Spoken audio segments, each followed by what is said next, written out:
Our guest today on What Do You Solve is Robyn McGuckin, Executive Director of P4G, which stands for Partnering for Green Growth and Global Goals 2030. Robyn has spent her career helping organizations develop and scale projects in clean energy, water, climate, and sustainable development around the world. She has held senior leadership roles with nonprofits including Windrock International and Global Communities. Early in her career, she worked with USAID, managing energy and infrastructure projects across the Middle East and South Asia, and has consulted for organizations including the EPA, Department of Energy, the World Bank, and UNDP. Over the course of her career, Robyn has lived or worked in more than 20 countries across the US, Asia, Africa, Middle East, and Europe.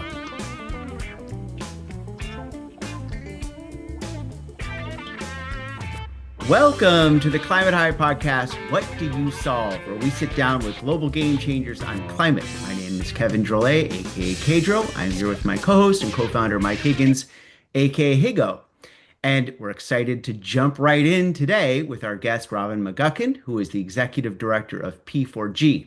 P4G is on a mission to benefit people and the planet by mobilizing finance to accelerate early-stage enterprises working on net zero country transitions in food, water, and energy systems. And their focus is to provide grant funding, enabling systems to support through national platforms and technical assistance to partnerships with business working on climate mitigation and adaptation solutions in the areas of food, water, and energy.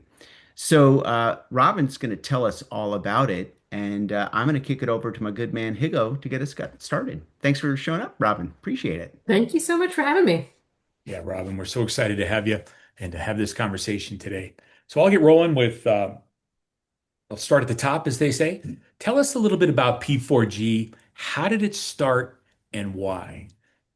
Yeah, absolutely. So thanks again for hosting this great podcast. Really like what you guys are doing and covering such an important issue. So thank you, and thank you for having me today. So P4G was actually started by Denmark with a very Danish approach to partnering. As you know, many mid-sized economies do, partnering is a key aspect of diplomacy there, and climate diplomacy is a big part of what Denmark has done and still does. And it is one of the things that makes P4G unique. Fundamentally, our theory of change centers on three core ideas. First, that it's not only possible, but it must become commonplace for banks and investors to make a profit on climate resilient businesses. Second, that solving for climate resilience in some of the world's hardest hit communities requires innovators from those communities. And those are the innovators and entrepreneurs we're looking for. But then fundamentally, third and most fundamentally, is that it takes a partnering approach to make these difficult solutions possible and profitable.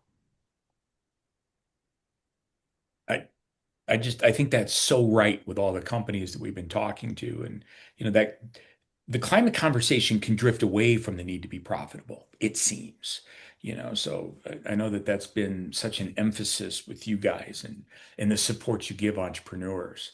Why don't you walk us a little bit through the program? Like if I'm a company and I'm, moving forward and I learn about P4G, like what's the road ahead for me? Like, and what will I be asked to do to be evaluated? Absolutely, absolutely. So we have an open call for partnerships where we are asking our startup innovators to come apply and what we do is we provide grants. Those grants help cover their market readiness, their investment readiness, helps them, finalize their go-to-market strategy, helps them get to that, hopefully that second or third venture customer. We're really looking for them to have the initial sales, so they've got some proof. We are looking for a technical readiness level of, between 6 to 9. So we're not trying to take a risk on the technology. What we're really doing is we're taking the risk on the business model of these startups. And then what we're looking to do, coming back to partnering, is to partner them in some cases with NGOs who can help them with the community that they are working with or working in to help them with their model. Many of our startups are targeting what you might think of as, base of the pyramid customers. These are not people with a lot of disposable income.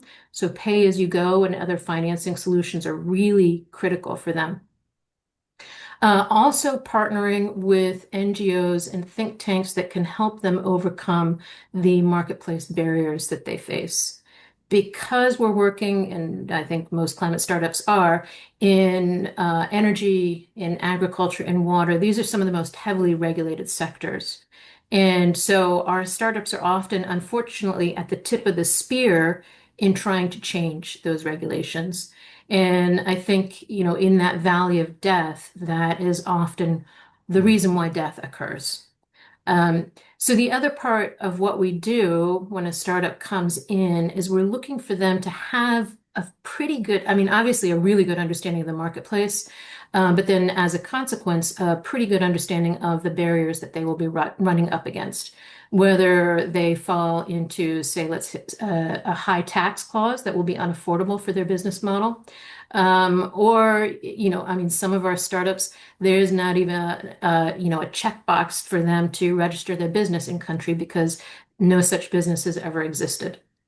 Mm. So very importantly for our model, we have what we call national platforms in each and every one of our countries.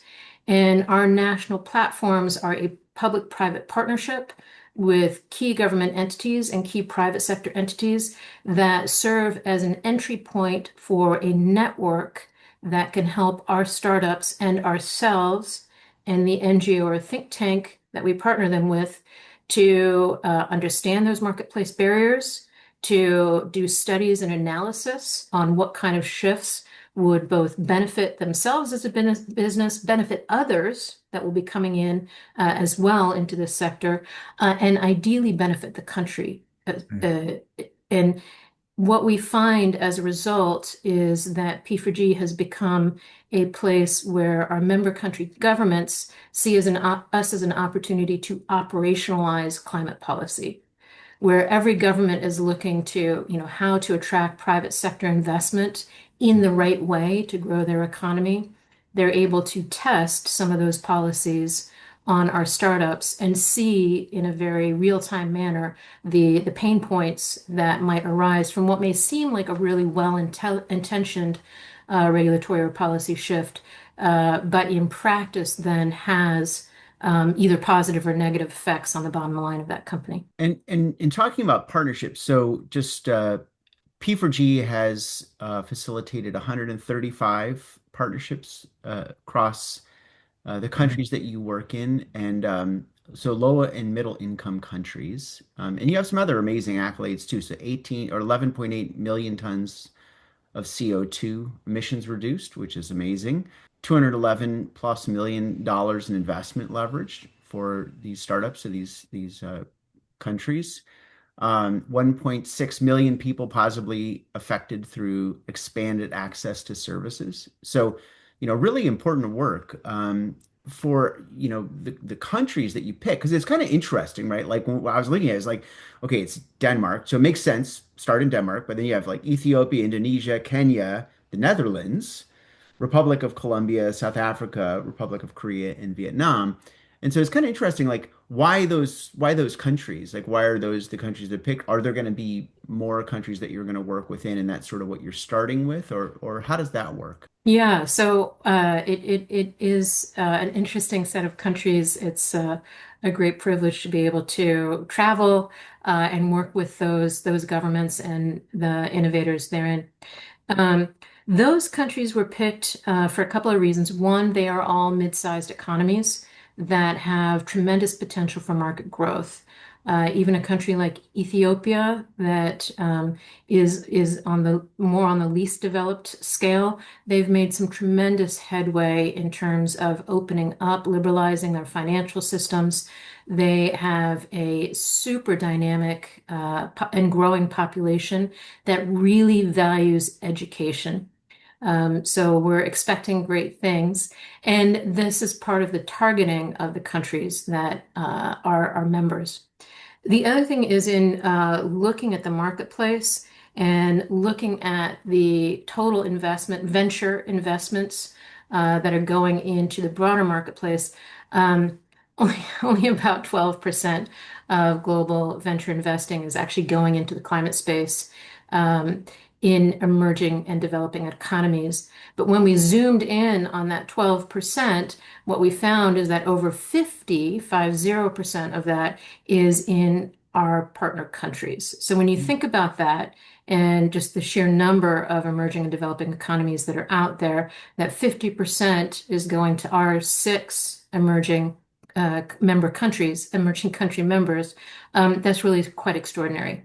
And we also have there a great collaboration with government, where they are actively contributing to an enabling regulatory environment, where they are looking for climate investors, where they are wanting their private sector to embrace climate resilience alongside profit and service.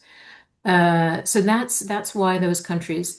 And then in terms of Denmark as our original core funder, the Netherlands, as you may know, is also a tremendously innovative country, both in terms of startups per capita is quite high, as is their investment approach. They're very innovative financiers, and they have arguably one of the most active development finance institutes as well when it comes to blended finance and innovative climate finance models. They have, for my entire career, been at the forefront of some of what's going on in the climate space. And then in the Republic of Korea, they have just gone through a dramatic and dynamic transformation over the past 40 years that every one of our countries, and I think a lot of the world, looks at with great admiration. And when we see just the sheer level of innovation and the global competitiveness of Korean firms, it is something that we are both inspired by and that all of our member countries want to emulate and partner with to understand more about how they can have their own country startup ecosystems develop in a similar way, as well as them being able to partner with some of those great companies and innovations coming out of Korea. It makes me curious if across these sort of, I guess part of it, I think about all these countries having very sort of distinct cultures too. Yeah. But also, many of the countries that you're talking about, have the inherent challenges of food, water, energy, lack of grids. They have to solve these problems too, like they have impetus to solve these problems. But I was wondering if there is a kind of like common theme that you see running through the countries that you're working with in terms of challenges as startups. What's your insights there? Yeah, yeah. So common themes in terms of challenges that the startups face. One of the most common is the low purchasing power of the customer base. Now, that is actually something we've intentionally targeted as well. We do want our startups addressing some of those core needs, the lack of infrastructure, the lack of basic services. And that's a tremendous opportunity because in those countries, people pay disproportionately a much higher percentage of their income for those services. Mhm. So the potential, if you can come in at a lower price, uh, you can capture customers very readily. For that reason, almost, I think all of our startups, I don't think there's one that doesn't have this. They have a pay-go model of one sort or another. And they've really been very innovative with their pay-go models. Pay-go really took off with solar power and pay-as-you-go solar power, but it's really gone well beyond that with things like pay-as-you-drive leasing models, um, pay-as-you-ride bus models. And then on top of that, we have a lot of startups that are offering as a service models. So of course, we're all familiar with software as a service. A lot of them are integrating software as a service into what they're doing. Because of that, and because of the PAYGO, it is every single one of our startups also has a strong sort of IoT component to them. They are um, not all fintech plays. They are not all IT plays. So they're not sort of your traditional fast-growing startup because they've just got a software-based model. These are all startups that have some hardware element to what they're doing. But they also have that software element. The software, the innovative finance um, are two of those key components that we see as essential, really, for any startup in emerging countries. You're attacking so many aspects of this challenge. It's fascinating with creating the government loop, right? Where you're literally giving them a lens to see where, what seems to them to be a good regulatory framework is actually creating headwinds for small Yeah. businesses, right? And that might be the first time they're getting that real direct feedback, right? Delivered in terms of, hey, we need to make these adjustments because this is actually hurting, not helping. Fascinating. And then you look on the other side where, you know, in these developing countries, ecosystems, right? Is it a healthy, robust ecosystems where entrepreneurs can work together and share ideas? Or is that also something that you guys are developing along with everything else? So is there a healthy ecosystem for these startups already that's maybe fledgling that you can come and help lift? Or do you find that P4G is building that is one additional thing you bring to the table? Yeah, it's a little bit of both. Because I mean, one of the great things that's happening right now is there are a lot of new entrants. There is a lot of new blended finance funds coming into play in these countries, not nearly as much as is needed. So we're doing a little bit of both. We have in every single one of our countries, we have at least one workshop a year that is focused on our startups and focused on sort of the prevailing issue that our startups are dealing with that year and with that cohort of startups. And so we bring in as many investors, policymakers, typically civil society, NGOs, and we do serve as a convener in that sense. We are also very heavily involved in each region. There are a couple of organizations that are really building the ecosystem, and they are the ones that are pulling together the big pitch days, the big pitch awards. So that's in Africa, it's Africa Arena. In Latin America, it's Latin Pacto, and so on. In Asia, it's Ecosperity. And there's others, right? So we're seeing that volume grow. We're also seeing that where we're doing events, we're also a key part of creating and maintaining that momentum. One of the other things that we do is every other year we have a big summit. And that summit it's actually held at the head of state level. So one of the prime ministers, our last one was in Vietnam. The prime minister hosts and invites other heads of state, not only from P4G countries, but also from other key trade partners. We integrate a big pitch day into that as well as a big green expo where not only our startups, but a lot of additional startups from that country are on display. And then throughout the course of the typically 4 days of the summit, there's a lot of side dialogue that happens between startups and investors, between investors and funders, LPs and banks and investors, and then also with policymakers, with all of those stakeholders. And it's really helped open policymakers' eyes to what the potential is. In our last one, the Prime Minister and Secretary General of Vietnam were there every single day. And out of it, they were able to have a 15 country a declaration in favor of multilateralism and greening their economies. And they spoke to how central greening their economies was for their own economic development and their own national development agendas, which was just amazing in today's global context to be part of something like that.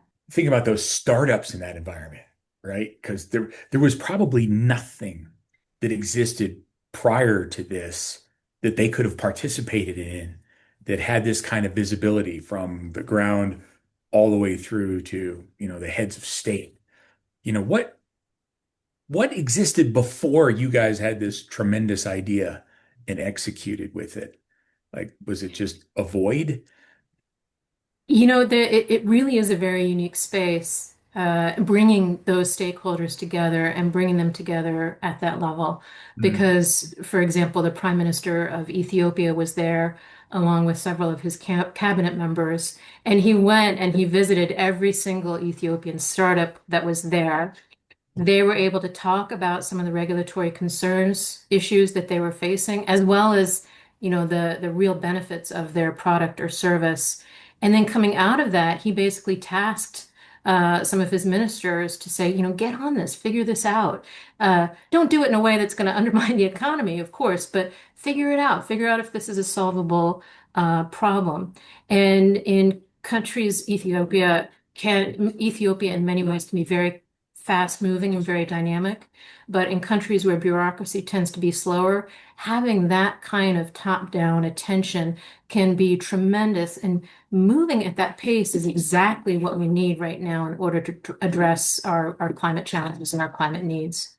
Um, Before us, I think there was a lot of attention given to some of the big startup venues, but not at this level. Yeah, not the level of the prime minister actually speaking Right. the startups. Could you imagine how that must have Right. felt for those businesses? You know? Yeah, it was amazing. And, with the Vietnamese prime minister and general secretary, they did the same thing. They went around to all the different startups, and and it was great seeing people trying to get selfies with the prime minister in the background, not like Bet. with the prime minister next to them, but with the prime minister like a different distant figure in the background. Um, and it was very refreshing to see the that feel, with a politician with that much sway as the superstar at a venue like that. Yeah. Robyn, can you talk a little bit about, sometimes, there's political theater, right, that happens.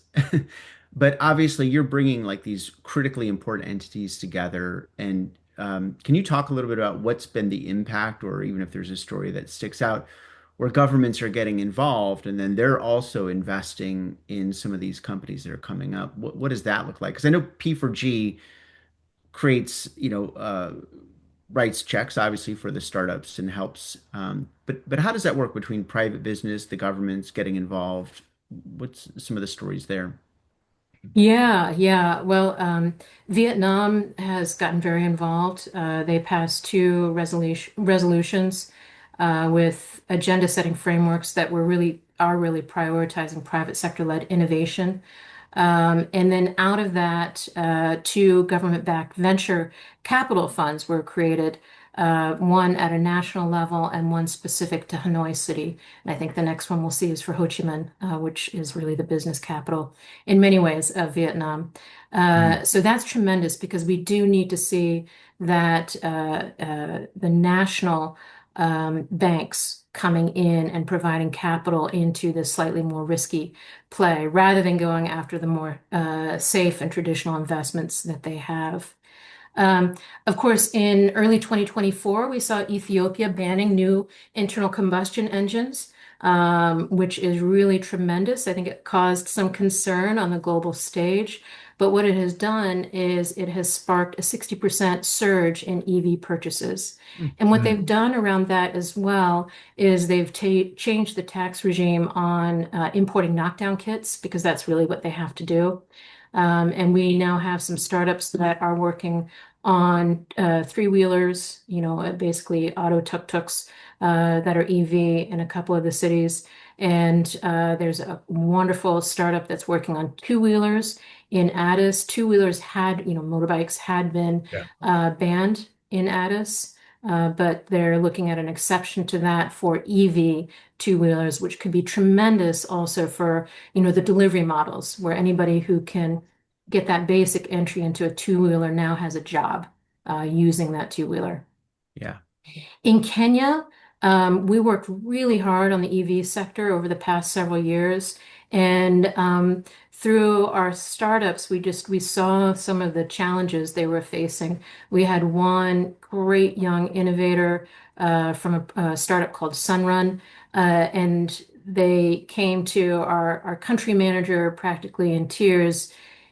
Despite all of their hard work, they were about to go out of business. And through the conversation, he was like, well, what if you had to pinpoint one thing, what is it?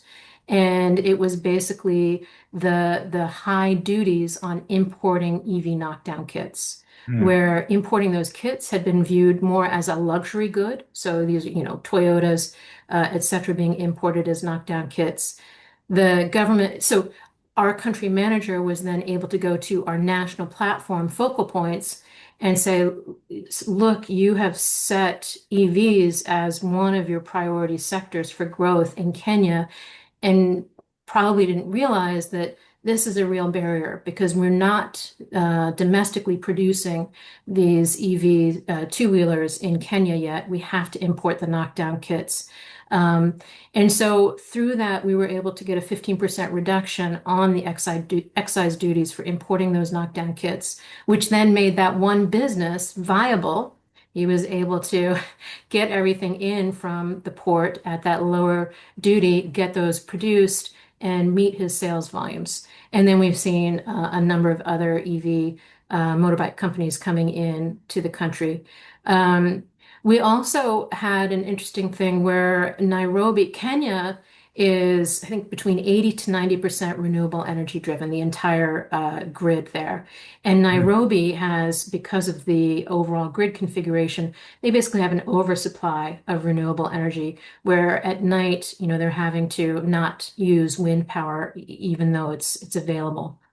Um, so we were able to negotiate a 22% reduction in the e-mobility tariff so that our battery as a service companies and our other EV mobility companies are able to realize that advantage when they plug in to the grid. Another cool project in Kenya was with the bus company, Bazigo, where they have that pay-as-you-drive model for bus owners. Um, we worked together and they created something called the Mombasa Project, which is essentially an ESG monitoring methodology and monitoring tool that is plug and play for all EV companies in Kenya. So they can meet that CO2 standard that's necessary, and then they can sell with a high level of confidence with those carbon buyers that those carbon credits are real, they have been verified, they have been validated, and they can be reported and seen transparently on that tool. It's tremendous. The motion in these countries is tremendous. Um, Yeah, there's a lot to be learned there, and I think we're going to see a lot more of that, uh, a lot more of that, and it's going to enable these economies to move up that economic ladder. Most of the countries we work with have been and are very, ag based. So a lot of our ag projects, and you can see one in the background here, right. are focused on smallholder, farmers. And that is a fantastic start for any economy. If you can get that productivity per hectare up, then you start to create the slight but increasing purchasing power. If you're able to then provide them with electricity, water, sanitation, and most importantly, education, and then the industrial jobs. And so this is where our startups come in. They're providing green jobs in those countries, and they're doing workplace training. And then each country is coming in and also establishing workforce training programs where they're taking that young population coming out of those farms and into the cities with the kind of training to meet the needs of those green economies. We're just going to see tremendous growth there. And I think it's going to be a very positive thing that hopefully will translate not only from south to south collaborations, but from south back to north collaborations. Because as I look, I come from an agricultural community in the US, and I see a lot of this that can be applied to the benefit of my hometown and growing the economy there. And that's also what we need more of here. Let me ask you a question. Speaking of sophistication, because it requires sophistication to raise money, right, as a business. And these businesses are ultimately, part of the flywheel of making the whole machine work, right? So I'm raising money from you guys as an example, right? So I'm raising it for the purposes of really helping me get my house in order, so to speak, to go out and get the big raise, right?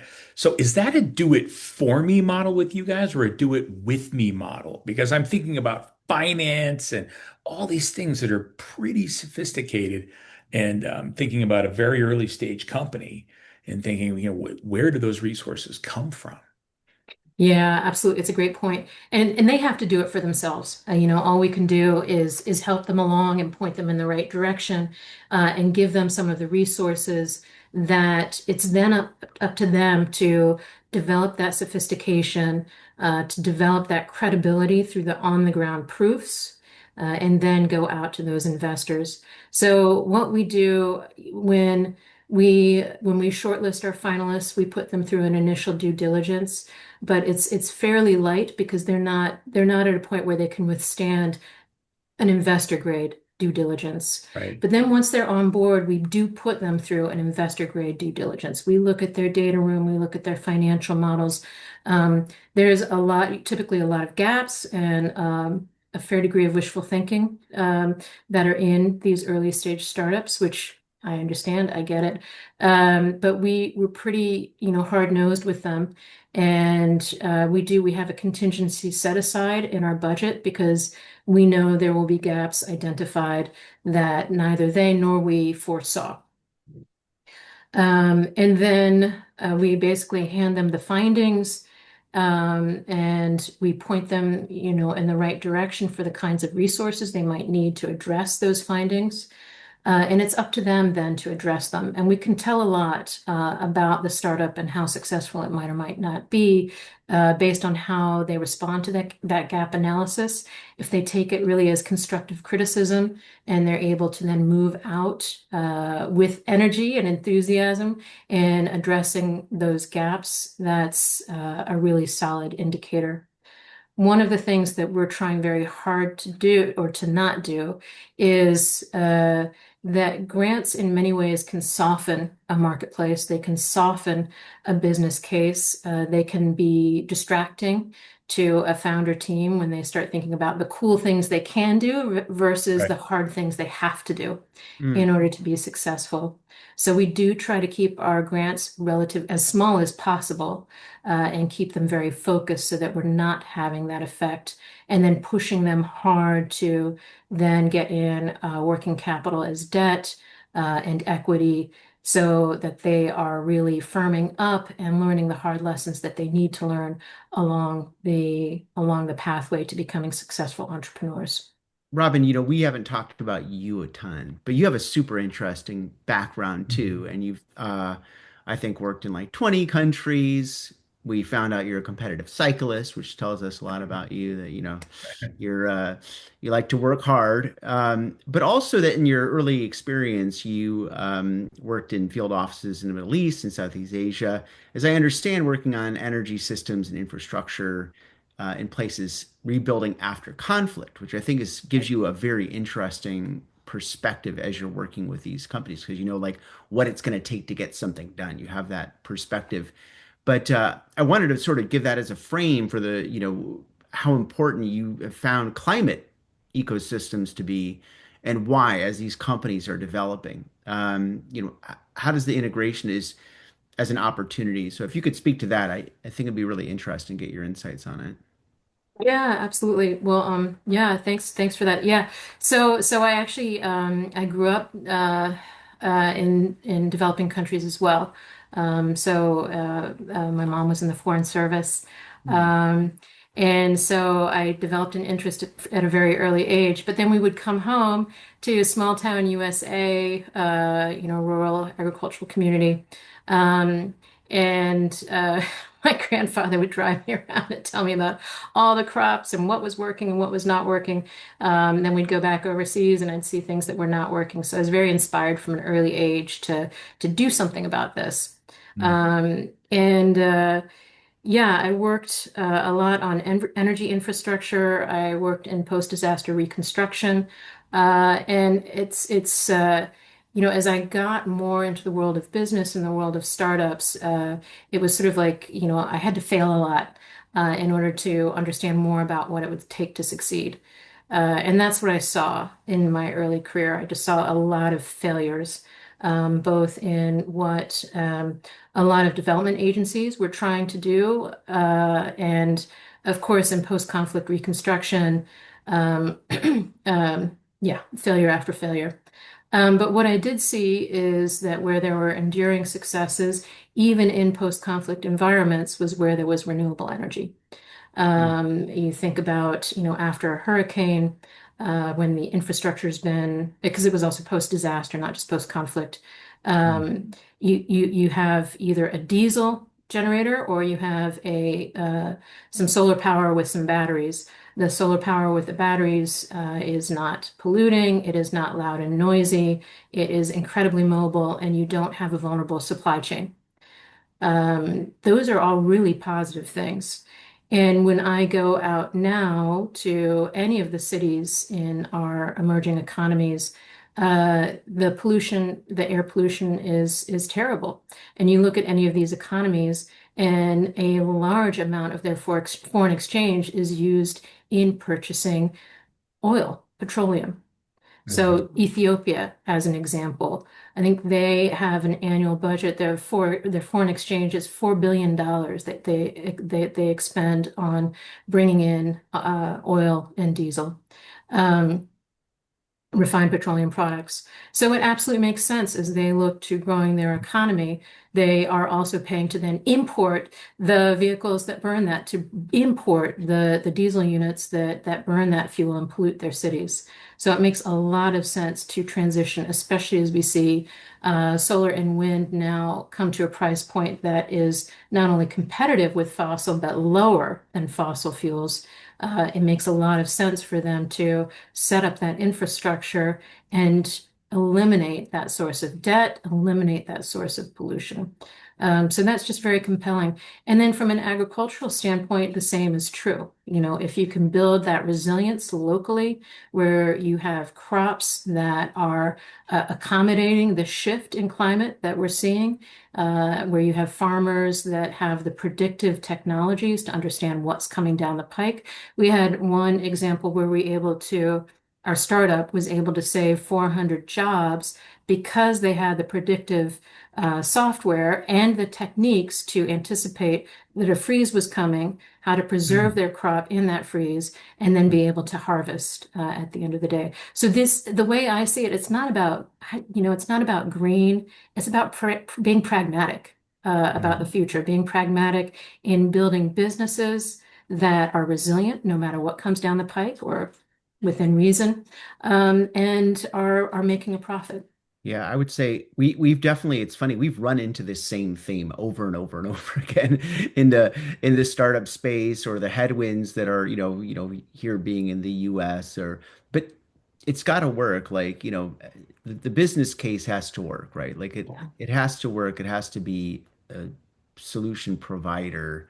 Um, Otherwise, it doesn't go anywhere. It really has trouble. And I actually thought it was very interesting what you said about grants too. In other words, that grants kind of serve as like this you're not kind of having to prove out, like, can you build a company that's going to be self-sustainable, right? Like, that's not a way to go forward. It's good to get like a little help when you need a little help, but the help is sometimes, as your P4G is doing, is more than just money help. It's actually getting the heads of governments to look in and say, okay, well, we can make this change or that change, or look at things to make it more possible for these companies to get traction and to go forward. I think that seems super important for companies to have. But um, Critical, you know. yeah, In so much of what you've been saying, Robyn, is, it was in our conversation. We had a recent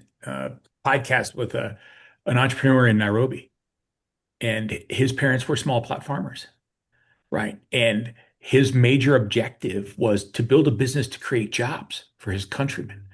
Those were his priorities, right? And then also he wanted to tackle the climate crisis in their own way. So they're doing it through cement and concrete, development, because so much of the building that's going on in that country is done in concrete. And so all of the things that you were talking about, I'm thinking back with our conversation with Andy, and I'm like checking these boxes, right? He was a biomed engineer by training who became very passionate about this problem, and him and his classmates decided not to go that direction, but to go this direction for those reasons. You know, Yeah. and I'm just like, Yeah. that's checking the boxes, and they're so smart. And Absolutely, absolutely. you know, Yeah, and I mean, that's one of the things that we see is our founders are not, Harvard Business School grads. They're not Ivy League. They're just really smart men and women who are looking for or have found an idea, the beginnings of an idea that could really work in their economy, in their community. And who better to understand what can work, you know? Because what we're seeing is well, what we know is that startups have to innovate. They have to think outside the box. They yeah, have to adapt in real time to the reality on the ground. Um, and one of the things that is an unfortunate byproduct of a lot of grants and a lot of development think is that you end up with donor darlings or grant babies Mm. who, Kevin, just as you were saying, they can exist for years and years and years grant surfing without ever having to or proving out that they can actually earn revenues, that they can actually have a viable business. And that's not sustainable. That's not a good use of taxpayer dollars. And it's not the kind of model that we need. It's the kind of model that unfortunately discredits a lot of what we're really trying to accomplish. yeah, it never enables that product or service to impact the market, because they Yeah. never get to the finish line. What a fascinating perspective. I was gonna, I had a quick question, Mike, or Robyn, just for you, because you did cause a little bit of cognitive dissonance for me, because I was thinking about, this is sort of towards the beginning of our discussion, but I just need to know the answer. But like in these emerging markets, right? Like, so you have an emerging market, and you have a population that really, they don't have a lot of resources, so you have the pay-as-you-go model.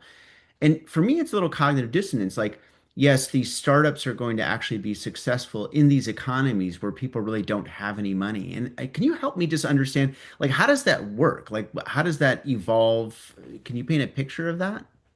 Yeah, yeah, yeah. Well, you're not alone in that. There's a lot of cognitive dissonance, and that's one of the things that's really slowed down the growth of these economies in many ways. Because if you go in with the base assumption that you can't have a successful business model because there's no purchasing power, well, then no business is ever going to emerge there. And with the low tax base, the government can also not afford to provide those services either. So what you have is a government that's not creditworthy. Businesses won't go in, and so the purchasing, the labor market isn't there. People aren't able to grow their economies. However, with pay as you go, so also those customers are not bankable. They can't get credit. They can't get a credit card. Right. And now, while credit can be a very bad thing, it can also be a really, really good thing. It has enabled the growth of, many high income countries. Um, and so with pay as you go, what you're able to do is build these startups are able to build up a capital pool that enables them to essentially forward finance their customers. So for Basigo, for example, the bus company, as you know, electric buses are very capital intensive. I'm not sure what the pricing is right now, but as of a year or two ago, it was, like $500,000 per bus. Mm. Um, but if you're able to build that capital depth, you're able to then afford as the company Basigo affords the purchase of the bus driver does a down payment that is still a lot for that economy, but is bearable, $10,000. And then they set up a payment system where every time a rider comes on and swipes their payment card, a certain percentage of that payment goes to Basigo to pay off the bus. A certain amount goes to the driver or the driver's company to sustain their revenue model. And so in this way, you're able to make something very affordable, the same price or a lower price than what it was costing them to ride an older bus that was very polluting. Another thing is think about, we were talking about solar versus diesel. Diesel generators are extremely expensive. They are not only very costly because the fuel has to be imported, they're very costly because of the maintenance, and then also the environment, the externality, the health effects that all of those diesel emissions have. So if you're able to then come in with solar and have a pay-as-you-go model, not only does the solar cost less initially in today's marketplace, you don't have the ongoing fuel expenses, especially when it's imported using Forex.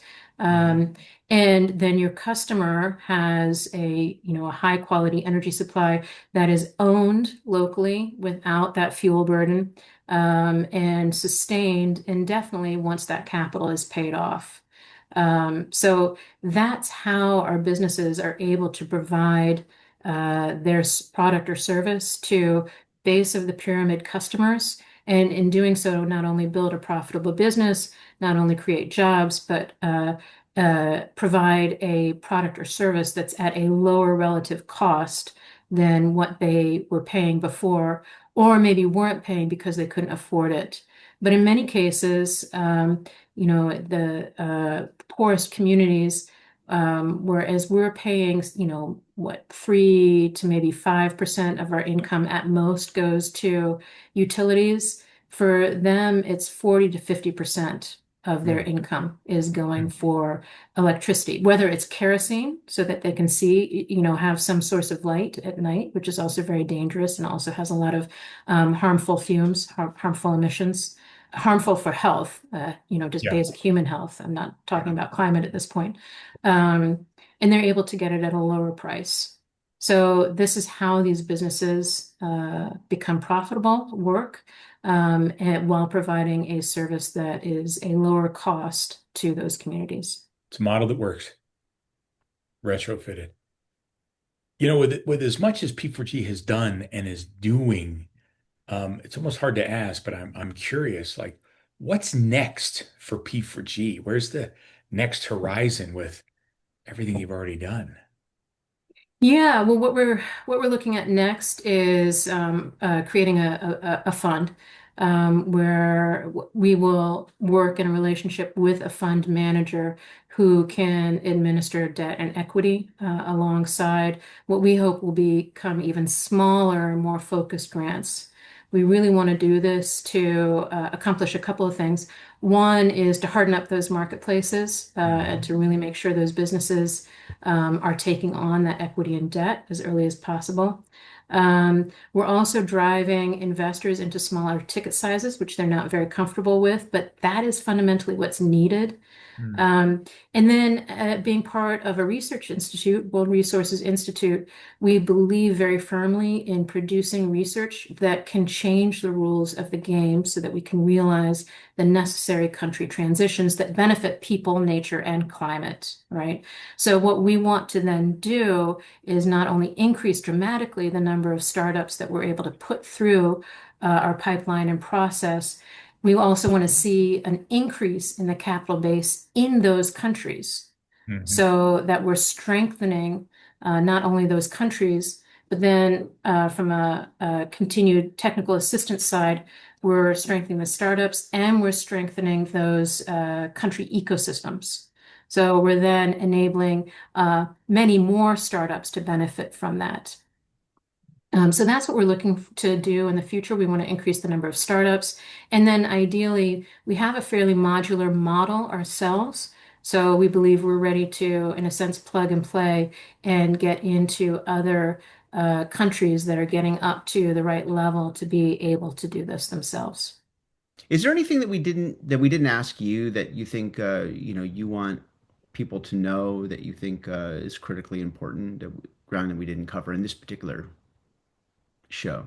I guess the sort of in closing is I just want to be part of bringing greater focus to this sector and truly changing the rules of the game so that investors and banks can start to see that this is an investable asset class. We Mm. might not be talking about sky high, let's all get rich returns, but we're talking about above bond level, steady returns that we would love to see pension funds come into, love to see banks come into, and really enable these country transitions while also fueling some tremendous climate innovations that are needed both, pragmatically as well as, very realistically to address some of the climate challenges that we see. I have like about 100 more questions. Well, I love talking about this, as you can tell. So I anytime, anytime. I leave And with I'd more be happy to questions than suggest some of our startups that you could talk to and profile. There's a couple Yeah. that are just doing really cool stuff that, as they scale, they're going to make a huge difference. Yeah, definitely. Well, one of the things on and it was interesting to learn about the TRL, like, readiness level. So, Yeah. because I think that is really important, right? Like getting past that first stage where you have something that's ready to go to market and you've kind of done some things like one guy wrote to me who I was trying to find some money for another startup, and then he saw the pitch deck and he said, "Look, investors aren't looking for science projects; they're looking for businesses, that can Yeah. run." And it was to me, I was like, "That is such a good point. I'm going to make that point to every company I talk to." But I think the vetting that you do on the companies is really significant. I mean, that's so Mhm. important of like vetting them and then giving them that structure around them so that they can be successful, but you're not a charity organization. Yeah. Right. Yeah. And Yep. there is a point there that actually I should have made, and I'm just realizing it. Look at companies, startups that make it through the valley of death. In different countries, you see different graduation rates. In developing economies, we really see that graduation rate as just extremely low, like 5 to 10% make it through the valley of death. And what we've seen in our portfolio so far is that more than 50% are making it through the valley of death. And we really think that's because of the investment readiness work that we do with them and because of the partnering approach and the national platforms and what we're able to do on the marketplace barriers. So I think that's another really important proof point and part of what we want to ensure we're able to translate to the marketplace on these are the key elements to make this kind of model successful. Now go forth and do more of it because we need to be scaling these and we need to be doing a lot more of them. Awesome. Yeah. Well, thanks Valley so of Death. much. I really appreciate it, guys. And we can suggest maybe one or two startups and just see if they're of interest to you. And and if you want to do, in a little while, a follow-up podcast, I'd love that. All right. That is Thank you, cool. Robyn. Thanks Thanks, so Robyn. much. Really That was All appreciate right. your great. time. Really Have a love what great you guys day. are doing. Yeah. So thank you and keep it up.